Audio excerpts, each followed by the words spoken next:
blood can make the vilest sinner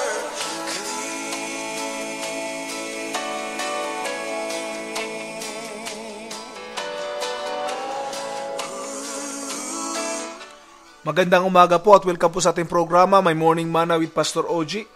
Ang awitin po na inyo narinig is Yes, I Know ni Guy Penrod sa kanyang album na The Best of Guy Penrod. Sa wala pong pagtatagal ay buksan po natin ang ating mga banal na kasulatan sa aklat po ng mga awit, Salmo po, Book of Psalms, chapter 119 verses 9 hanggang 16. Psalms 119 verse 9 hanggang 16. Paano ba iingatang maging wagas yaong buhay? Yaong buhay ng binata sa kanyang kabataan. Ang tugon ay sumunod siya sa banal mong kautusan. Buong puso ang hangad ko na ikaw ay paglingkuran. Sa pagsunod sa utos mo, huwag mo akong pabayaan. Ang banal mong kautusay sa puso ko iingatan, upang hindi magkasala laban sa iyo kailanman.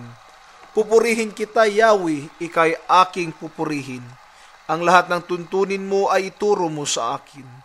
Ang lahat mong mga utos na sa akin ibinigay, palagi kong uusalin, malakas kong isisigaw. Nagagalak na susundin niya ang iyong kautusan, higit pa sa pagkagalak na dulot ng kayamanan. Ako'y laging mag-aaral sa lahat ng tuntunin mo, upang aking maunawa, magbubulay-bulay ako. Sa bigay mong kautusay, lubos akong nalulugod. Iingatan sa puso ko upang iyo'y di malimot.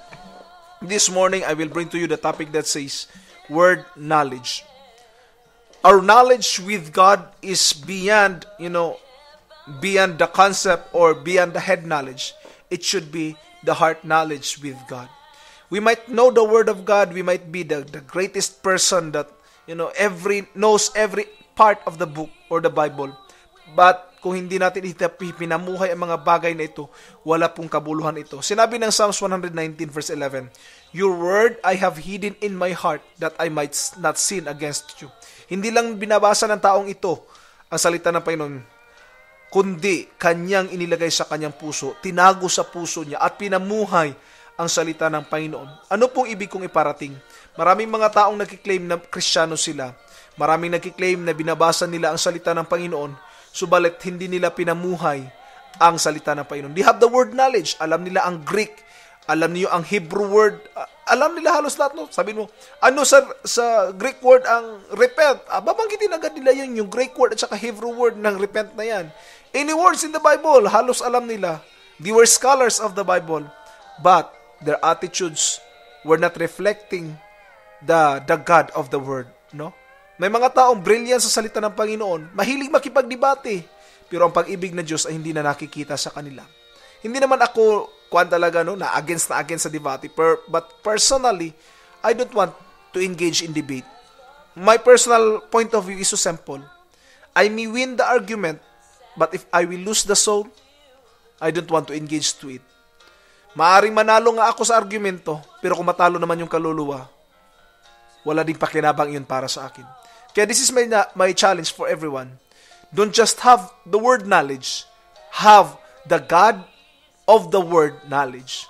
Anong ibig kong sabihin? Hindi lang hanggang sa salita ng Panginoon natin malalaman, o hindi lang hanggang salita ng Diyos ang alam natin, kundi ang Diyos mismo ng salitang ating nakamtan ay ipamumuhay natin, at yung mga salitang kanyang binitiwan sa atin ay ating ipamumuhay sa araw-araw.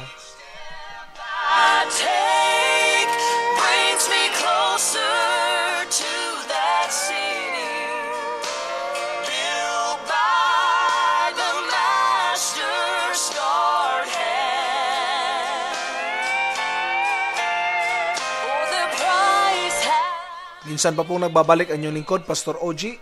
Ang awitin po na inyong narinig ay He Leads Me Each Step of the Way by the Walling Family sa kanilang album na Shine. Patuloy po tayo sa ating pag-aaral sa umagang ito. Miracle truth na gusto ko pong banggitin sa inyo patungkol po sa word knowledge. Sinabi ko po dito, the true learning of the Word of God is living it.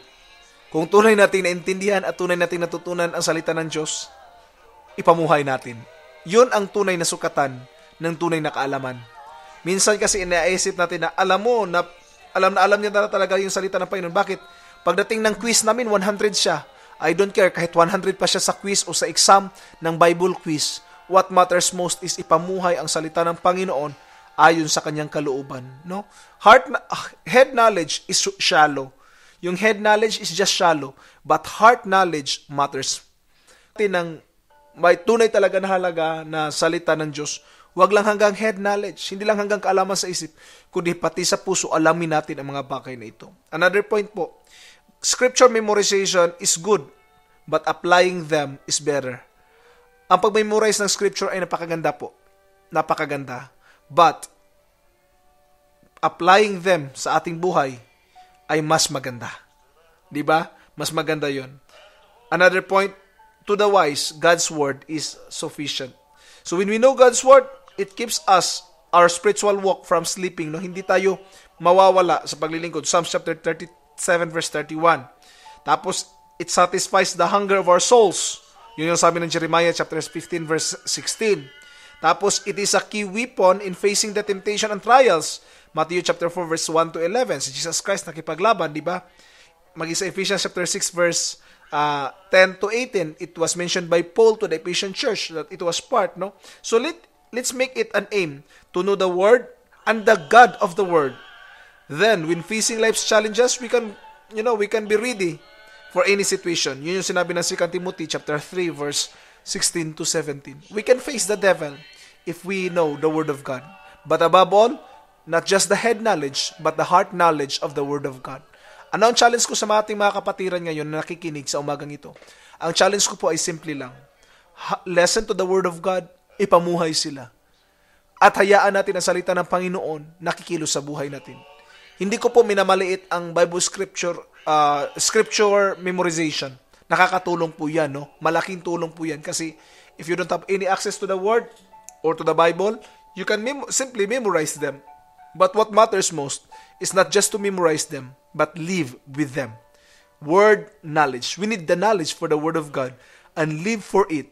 We need the meaning of the Word. We need to understand the Word and live the Word. Word by word. Ipamuhay natin siya ayon sa kalooban ng Panginoon. Hindi lang po sapat na nakinig tayo, but be doers of the word.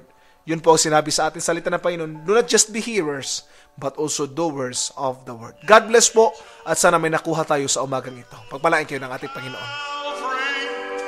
To die in my stead. Why he loved me, I just can't understand.